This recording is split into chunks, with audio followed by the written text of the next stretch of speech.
As Road to Nationals 2021 comes to a close, I wanted to tell you my deck list and tell you what I'm doing with Bravo, and then tell you the current metas and how I go into playing each different hero and go into a run by and tell you my deck list, man, because I've learned a lot. I'll tell you, man, there's just a lot of really good people out here in Florida.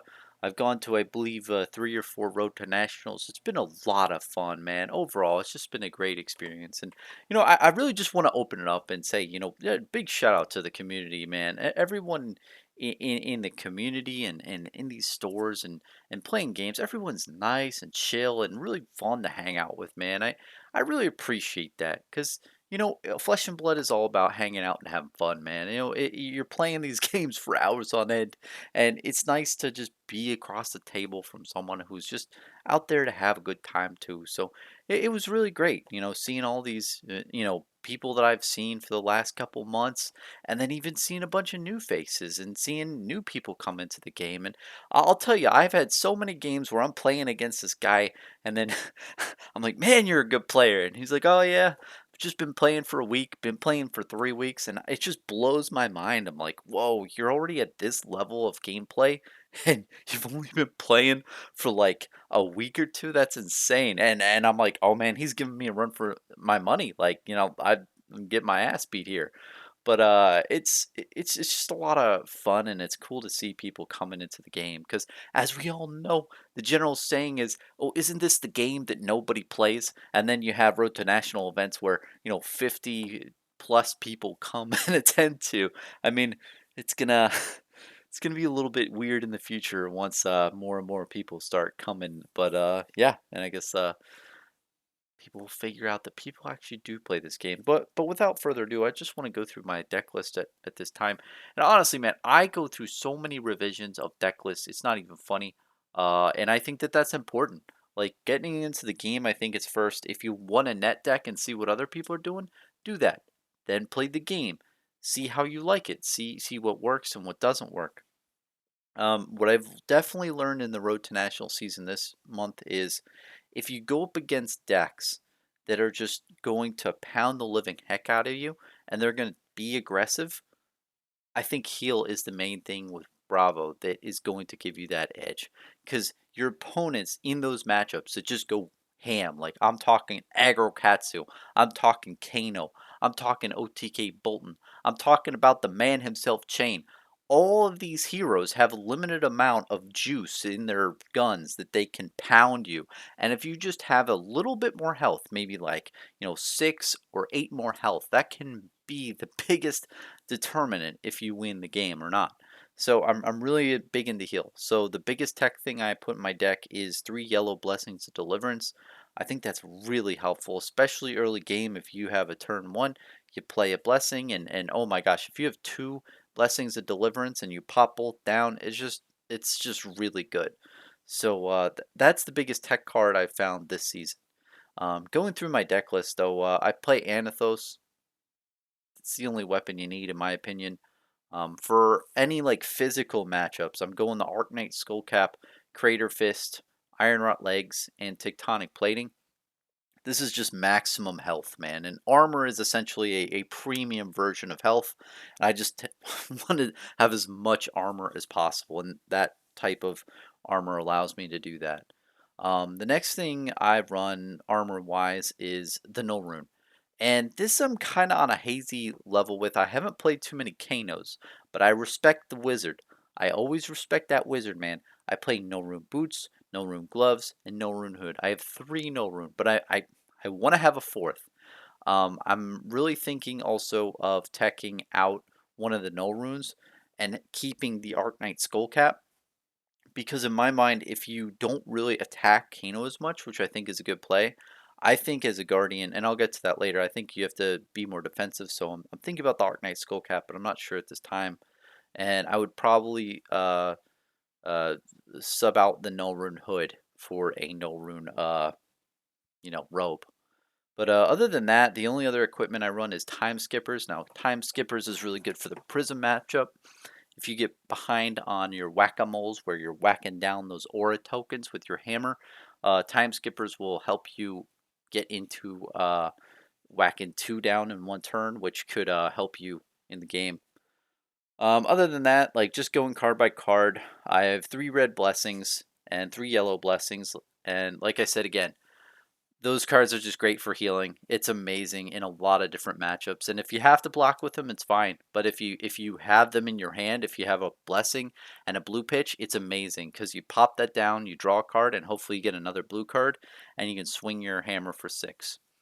The next card in the roster is Command and Conquer, and CNC is like the bread and butter of your deck for many matchups. I mean, the CNC pummel line is just, it's insane.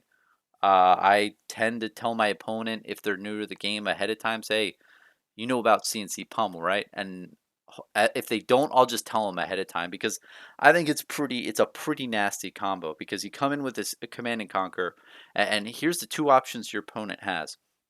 If they see that you could pummel, right? They could first lay out their hand and just block 10 or block with 3 cards from hand and an armor piece for 10. And then what you can do as as an opponent is just not pummel. Just save the pummel and then end your turn and draw up. And then your opponent's left with 1 card in hand.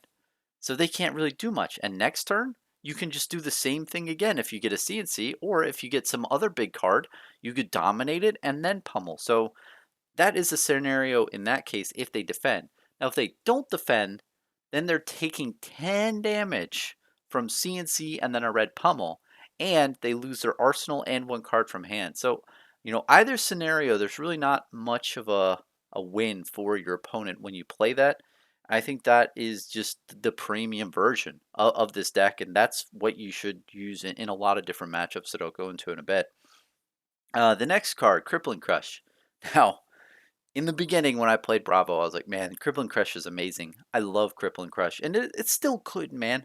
But it's just not it's not that good. Like a dominated Crippling Crush is only good if your opponent literally has their pants down. They don't have anything in arsenal that will help as a defense reaction. They don't have any armor at all. Because the most typical thing that I've seen is what people will do is you come in with a dominated Crippling Crush and you're like, yeah, I'm the man, I got him here.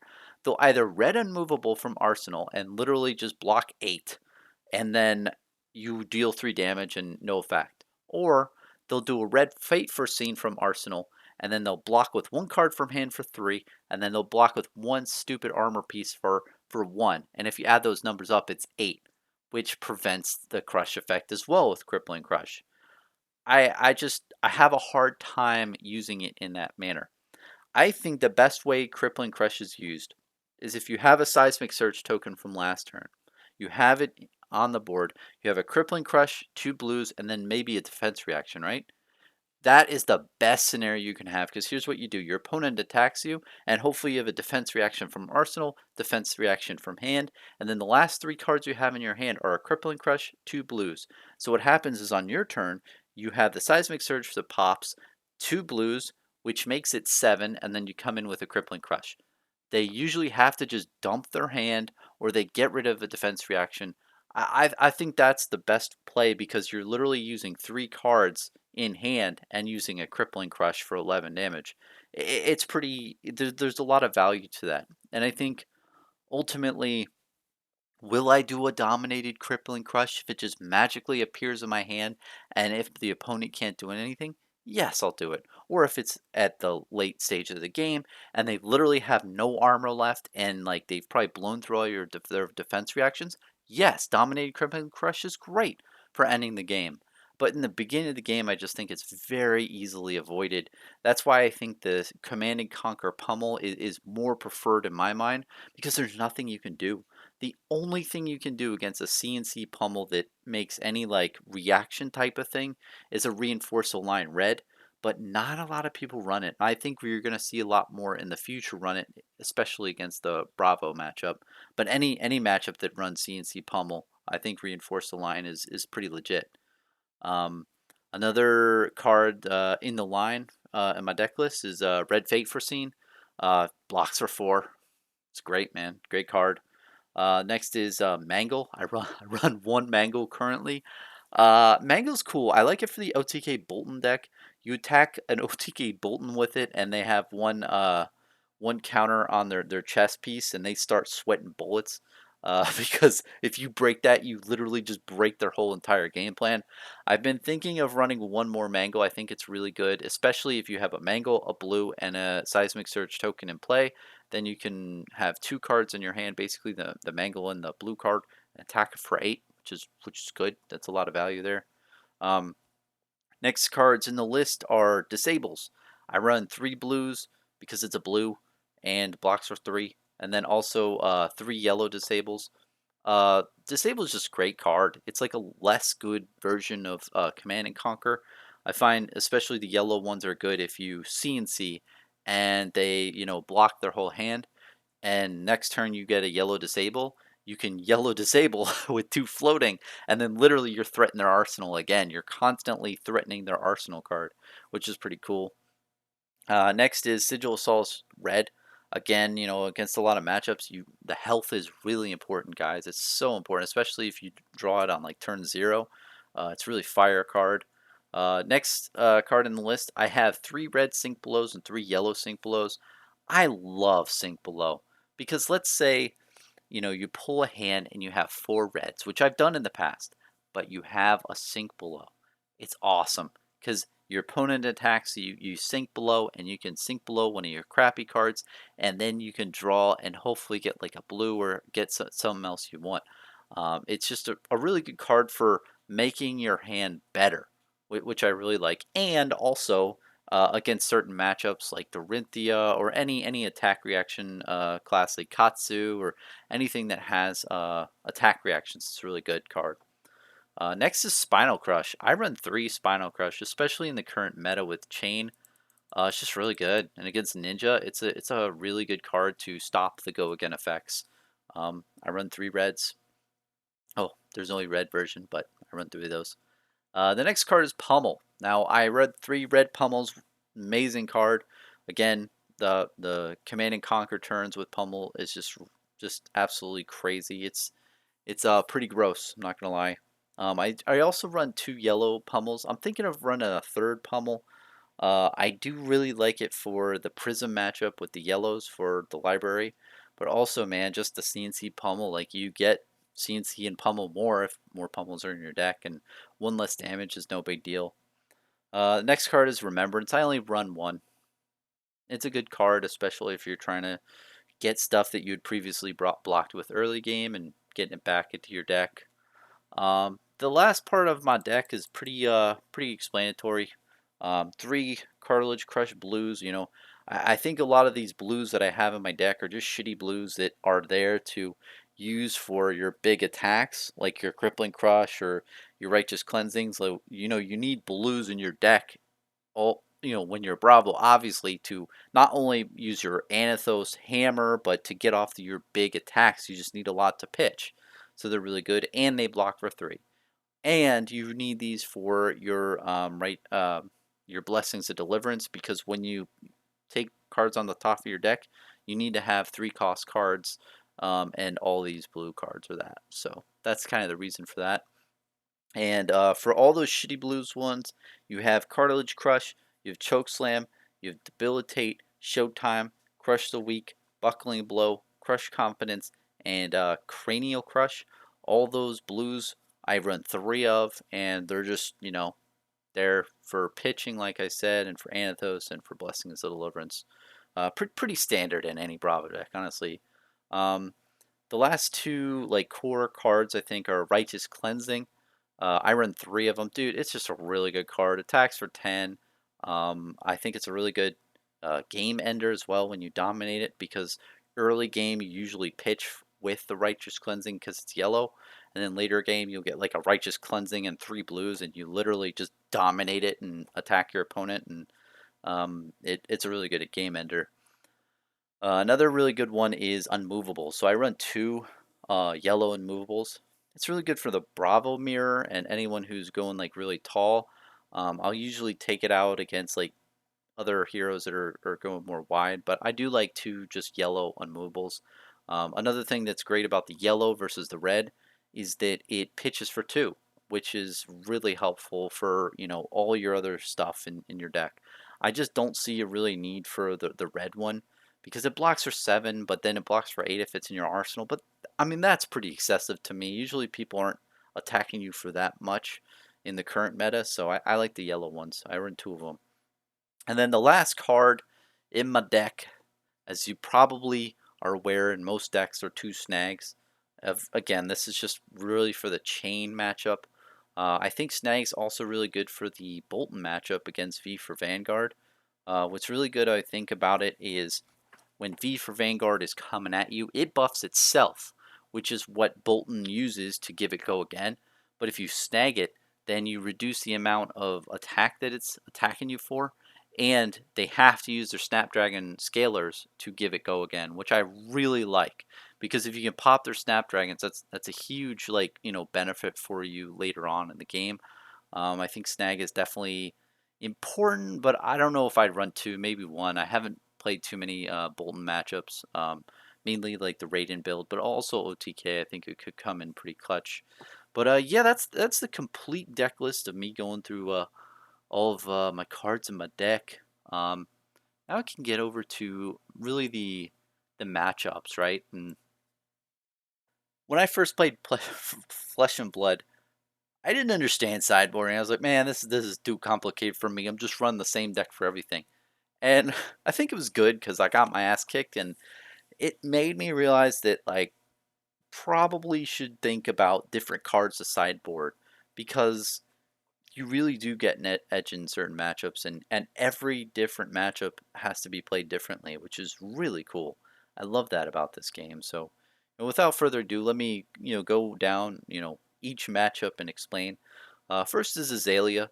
You're never gonna fight Azalea, so I'm gonna skip this one. Um, I'm just kidding. Uh, Azalea, I think, is really powerful in the right hands. Honestly, with Bravo, you want to just block her out.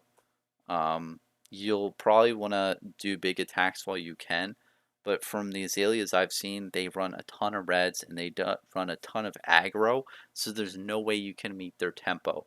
So you just want to block them out, heal when you can, don't take stupid damage, and just take as much, block as much as you can and hit while you can if they have like bad, RNG on the top of their deck. But I think it's pretty favorable, and it's a matchup where I haven't played too much. I played against one person recently in the last month who literally did that thing where they memorial grounded their one red in the ledger, and they literally they literally attack you with red in the ledger every turn for like 10 turns, and it's just insane. But yeah, no, you just block them out and do your best there. Healing, I think, is a really important this. And what you'll notice before I get into the other heroes, I think the main way you figure out how you go into a gameplay with Bravo is he's very dependent on tempo. Of okay, you really have to feel what your opponent is doing. Does your opponent want the tempo? Do they want to constantly be aggressive? If they do want to be constantly aggressive, I typically like to just block out and deck them out because they're usually sacrificing their long game for having a great early and mid game, but longer game they just end up having like a bunch of crappy blue cards in their deck, and that's when you start chipping them away with your hammer. Um, then if you have like those mid-range decks, you probably want to just prioritize your CNC pummels, uh, put a pummel in arsenal, let them attack you and block out while you can. But then once you get the command and conquer, then you do CNC pummel. You take damage, you do CNC pummel, and you throw them off their game, and then you try to gain a little bit of tempo there. And then against OTK decks and against decks that just like to stall out the game, you got to try to put as much crush effects as possible and pummel them as much as possible. You just kind of lay out as much damage as possible. So that one's a harder one, especially for my deck because I don't really run a ton of attack kind of stuff. It's there if I get the right strings, but if not, I just usually have to hit them with my hammer for 6. But you can really throw them off with your pummels on other cards if you can get them out. So that's kind of what I want to explain of my mindset when I'm going into a matchup and evaluating what kind of match I'm in. So without further ado, let's go into the other ones. Bolton. So there's two Bolton matchups that you're going to do. OTK Sabers.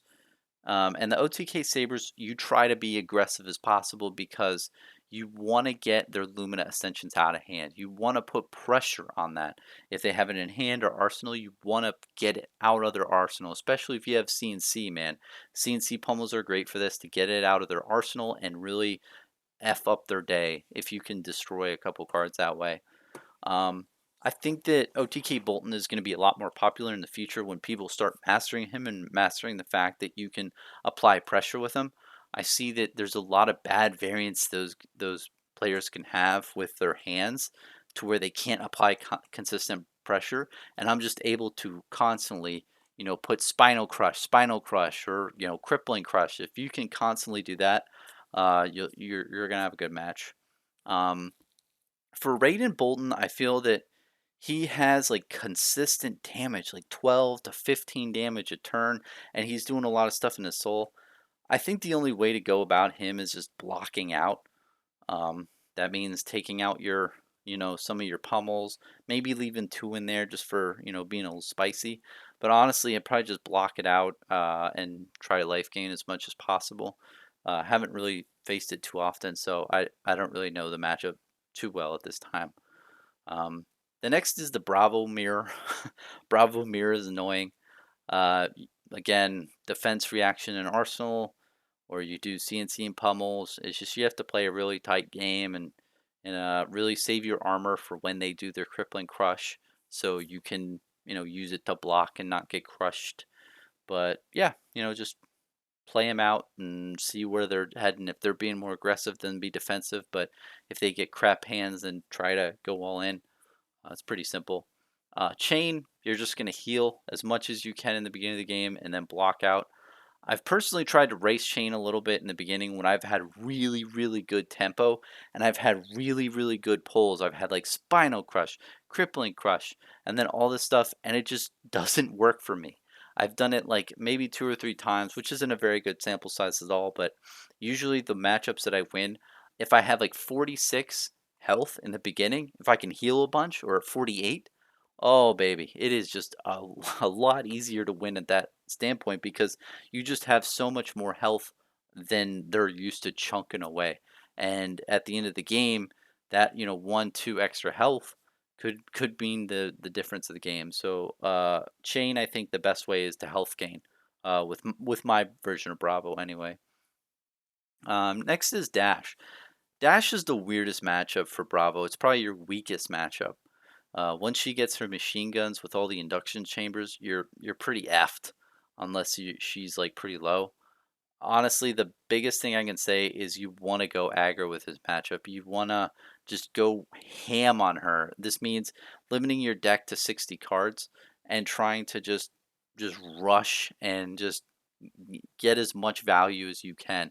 Does this mean you should never block? No. If you don't have a hand, if you can't do a CNC pummel, or if you can't do some really big crippling crush turn, it's okay to block. But in this matchup, you really gotta like hammer her down, because if you don't, you're just gonna like die to a 2 or 3 induction chamber dash that just attack, get does their pistol turn, and it's just pretty crazy like when they go wide. So yeah, in that matchup I try to rush. The Dorinthia matchup is really tough for me. I've played it a good amount of times. Bravo is good against Dory, but it's always a hard match. If Dory gets some counters, she basically wins on the Dawn Blade. I try to prioritize CNC pummels as much as possible, especially on the turn after Dory would get a counter. But honestly, you just have to be very efficient with your blocks, overblock when needed, and just play a really good tight game blocking it out. But yeah, against Dory, it's mainly block out and overblock if needed. And put defense reactions in your arsenal and stuff. But pretty typical. I think a lot of people know that. The next is Kano. Kano, I haven't played too much at all. Uh, It's tough. I think the best way against Kano is just letting him attack you and just blocking out all the stuff. Kano's another one that's just like Azalea. He has only so many red attacks in his deck that can attack you. I would sideboard all your red defense reactions and then just go from there. And hopefully, you're able to block out all the arcane damage. And if you are able to attack, but if let's say you have a bunch of red pitch in your hand, you probably just want to like take one of the red pitch and put it as a seismic surge token, and you have 3 cards in hand, and say, okay, I'm done. Because if the Kano player attacks and you have literally no cards in hand, or if you have 1 card in hand and it's a red, you're effed. Then they'll like go off on this huge combo. But if you're able to pitch the cards in hand for the arcane barrier, you can like take a ton of damage off them. So I think it's never good to attack a Kano with no cards in hand. Like that is not acceptable to me. I've done it so many times in the past, man, where I'm going in for lethal with a Kano, no cards in hand, and I just die because the Kano finds like that magical line that just does like 30 damage to me, or some stupid number like 20 damage to me, and it's just it's you only learn that lesson enough times before you realize, you know what? Maybe I should just end my turn with a couple cards in hand in the pitch. And of course, Kano will take advantage of that tempo swing and he'll just go ham on you. But there's only so many red attack cards that he has, especially with the Tome of Fandel and the other one, Aether Tome or whatever, the ones that let you draw. You only have so many of those cards in your deck. And literally what happens is because you're pitching for the Kano ability constantly, you're constantly pitching your blues. So what will happen is Kano will go through his whole deck, and then at the end he'll just have all these crappy blue cards that don't attack for much, and then that's when you have my permission to just attack with your hammer and all that stuff. Um, but again, I haven't played the matchup in a while, so it'd be interesting to play some really good Kano players out there. Let's see. Next is Katsu. Katsu's tough. Um, I like to go the long game and be defensive against pretty much all of them. I mean, for aggro Katsu, you just gotta block out. Again, only so many red pitch cards that give them tempo early on in the game, but another thing is make sure you block out their draw cards. So let's say they have something that attacks for 4, like a red snatch or something, and you can block 1 and then 3 with a card from your hand. Or if they have these other ones, like I think Whelming Gust from Wave that draws. Don't quote me on that. I know there's other cards that Katsu draws from. If you can prevent that draw, especially the Mask of a Momentum trigger, that's really important for reducing the amount of damage you take in the long game. But that's aggro Katsu, and aggro Katsu can be crazy sometimes, man. It's if they get good variants, it's just GG. Heal if you can in the beginning, obviously, but I've just blocked that out. Be ultra defensive. Against the control Katsu, it's a very odd way of playing. I personally just like to just play the long game and heal, but play more of a mid-range Bravo to where if I have the cards in my hand that I can go off on, when they do their second Kadachi, I'll block with an armor piece because I know I want to use my hand, and then I'll just take the damage that they do to me and and hope that they don't have a good hand, especially if you see your opponent pitch with a red pitch card. And that's key in any matchup, guys. If you see your opponent pitch with a red pitch card, what should be going through your mind is, wow, they probably have a shit hand here if they have to pitch a red card.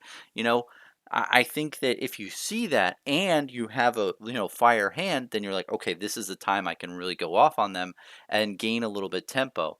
So I think it's good to do that in the control to where you just bide your time, block out in the beginning, and swing with your hammer when you can. The four, chipping them away. But ultimately, you want to take advantage of good situations to take on aggro, but if it doesn't present itself, then you just try to heal as much as possible and whittle them down to the end game. But Katsu, it's a tough matchup. It's really tough. if you're going against aggro or the control. It's just it's a tough one. Next is Levia. I have no idea how to play a Levia player. I've heard bunch of different variations of it.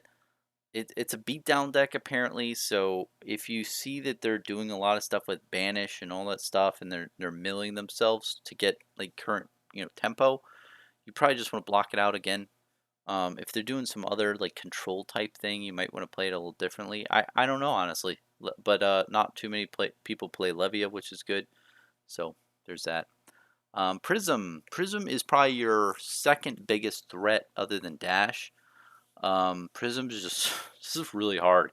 Literally, like I've said in the past, it's a game of whack-a-mole. You see the aura, you attack it. You kill the aura every single freaking time you see that thing. And then once you're done with the auras, if you see that they have spectral shield tokens, that's what you want to do. You want to have a pummel in your arsenal so you can come over and kill those auras onto the prism, but mainly focus or kill the spectral shields. I'm sorry, instead of the auras. But I think that your primary target auras, secondary spectral shields. But it's a tough matchup. But this is another class again, just like Kano, just like Azalea, where when Prism runs out of her auras and all of her fancy pantsy things, she's just left with a deck of blues that don't really do anything. And that's really the beauty of Bravo. If you think about Bravo, is it's the same thing happens to me too. I'm not gonna lie.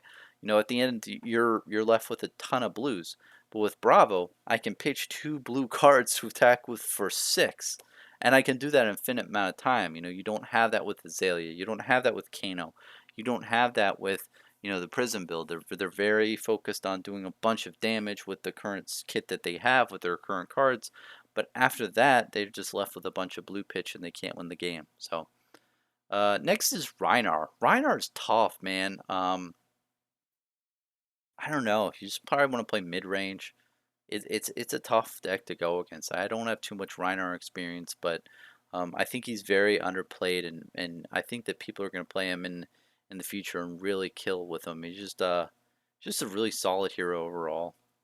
And last is Viserai. So Viserai, there's 2 versions. There's the OTK one with Sonata currently. Sonata is really good, and the OTK version, I've heard good things. I have yet to play it, but I think that this is another type of deck that's like OTK Bolton, where literally in the beginning of the game you just want to attack as much as possible. And for that one especially, really use your pummels and CNCs. That is your bread and butter, man. If you get a CNC without a pummel, arsenal it. Wait for the pummel. It'll come up next turn. It'll come up the 2 turns from now. It's worth it. It's worth the saver for that. Because then guess what? They have these what is it, rune blade barriers, or they have the the one defense reaction that creates a rune chant token. They can't use that. They have unmovable. They have fate foreseen. They can't use any of that shit to block your command and conquer with a pummel. So you can really mess up their day, especially if they have like something integral for their combo and arsenal. You can really do some damage with that combo. So I'd really focus on that. The next is aggro Viserai, and as you probably guessed it, if someone's going aggro at you, they usually have a limited amount of red cards in their deck, and you can capitalize on this and just block out until they don't have any more red cards and they don't have any threats anymore.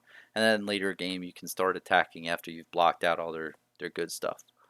But yeah, that's all the heroes that I went through. Again, I'm just really thankful for the community out here in Florida. It's great. People are really nice to me and nice overall, and just the games have been awesome. And I'm still learning as a player. So if you disagree with something I said, or if you have some insightful information you think I'd be interested in, please comment below. Let me know, man. I'm learning. I'm doing my best. I'm taking what I do, but I think that this game just has so much depth, and I'm gonna ramble a little bit, and you see me on this channel. I'm a collector. I like collecting the cards. I've been a collector for a very long time. I like the pretty things. I like nice things in life. But this game's just so good that it's made me want to play. It's made me want to compete. And I'm not a competitive player at all. Like I just like playing, but I'm not, win or lose, it's great. And of course, if I drive like an hour or 2 hours away, or if I'm at an event and I lose in like four in the fourth round or something, and of course I'm gonna be a little bit down, but overall, I'm happy. It's always great games, man. It's always great people, and I'm just really thankful to have what I have out there. I don't think people say that enough, because just the people are great, and I've learned a ton just listening to people. I think that's a really undervalued skill, is literally just listen to people, and you can go up to people, say Chris Ray. I've talked to him a bunch. Say, hey Chris, how's it going? Tell me, what do you think about the meta and stuff? And he'll go on. He'll tell you, what you want to know. And he's a really experienced player. He's very analytical. Same with a bunch of people like AJ Brown, like really cool judge, but also just he knows a lot of stuff about Prism that I don't. And Rob from Tolarian Dropouts, my boy, like he knows all these like different things with Dory and all these different ideas with Bravo. And I've learned a ton from him. I've learned a ton of things from a lot of people, and I hate to not dream not name drop people. If I've come up to you and asked you about how to play the game, you know who you are. But again, I just want to emphasize that the people out there in the community, they're really cool people, and you can just talk to them. And I like to listen. I've listened to a lot of people, heard what they had to say, and it's really cool to hear how people think about the game, and it's really developed my like analysis of the game and figuring out what to do, and how to play it, and think for myself though. I think that that's key, is play games, and when you lose, it's probably for a couple reasons. You know, it might be because of variance. When you're going up against Chain, if he has really good variance, he's going to kill you. If he has bad variance, then you're probably going to kill him. But overall, it's a whole variance thing. But other games where you're playing like, the Bravo Mirror, or any other, like against, any other hero, there's different things that you can pick up from the games, and you learn how you play against different decks. What do you sideboard? What cards might be really good tech cards against certain heroes, and prioritize those cards, block with your other cards and save that one in arsenal. So I've just, yeah, just to sum up, I've learned a lot, but I think it's really twofold. Is one, listen to people who are successful and even not successful in the game, who just listen to people who are knowledgeable about the game of Flesh and Blood, and who have experience, and take what they say. And then second is develop your own stuff, man. See how you thought you lost and what you could have done to get better. And my big takeaway, like I said in the very beginning of this video, is Bravo need to heal. If you're blocking out, you need to get your health points higher. You need to raise that roof, man, because the higher health points you have, the harder it is for that aggro, whatever the heck hero, to whittle you down. And once they're out of their stuff, then you start hitting them with the Gentleman's 4 and the Gentleman's 6. So that's my big takeaway, and that's how I've teched myself. But also I've done a bunch of other stuff, like with the CNC pummel. I forgot who told me about that, but ever since I heard about that, I've been like really on to that, because that's an insane combo with Bravo. So um, that wraps it up. Honestly, I'm gonna miss RTN. It's a really fun time period in Flesh and Blood, and I look forward to it in 2022. And that was this is how the meta is now, up until Monarch, and I can't wait to see what's gonna happen when Tails gets released, and see what it's gonna do. So thanks for watching, man.